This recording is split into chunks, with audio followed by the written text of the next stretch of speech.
অর্থমন্ত্রী প্রণজিৎ সিংহ রায় আজ উদয়পুরে প্রাণী সম্পদ বিকাশ দপ্তরের গোমতী জেলার নবনির্মিত ভবনের দ্বারোদ্ঘাটন করেন। অনুষ্ঠানে অন্যদের মধ্যে প্রাণী সম্পদ বিকাশ মন্ত্রী সুধাংশু দাস, জেলা সভাধিপতি দেবল দেব রায়, বিধায়ক অভিষেক দেব রায়, রামপদ জমাতিয়া, প্রাণী সম্পদ বিকাশ দপ্তরের সচিব দীপা ডি নায়ার, জেলা শাসক রিঙ্কু নাথের সহ দপ্তরের পদস্থ আধিকারিকরা। অনুষ্ঠানে মন্ত্রী সুধাংশু দাস বলেন, এই হাসপাতালটি আগামী দিনে জেলার সমস্ত গৃহপালিত প্রাণীদের প্রয়োজনীয় যত্ন ও চিকিৎসা পরিষেবা প্রদানে গুরুত্বপূর্ণ ভূমিকা পালন করবে।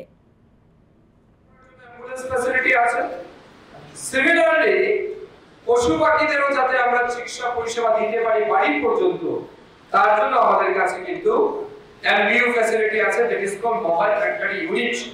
এইবারের বাজেটে, কারণ আমাদের কাছে এই মুহূর্তে 13টা অ্যাম্বুলেন্স আছে, বড় অ্যাম্বুলেন্স গাড়ি। এইবারের বাজেটে আমরা প্রপোজাল দিয়েছি যে আমরা মিনি মোবাইল ভেটেরিনারি ইউনিট চালু করব, ছোট অ্যাম্বুলেন্স। তার জন্য আমরা ফিনান্স মিনিস্ট্রিতে প্রপোজাল পাঠিয়েছিলাম। আমরা 55টা মিনি মোবাইল ভেটেরিনারি ইউনিটের কিন্তু আমরা স্যাংশন পেয়েছি বাজেটে।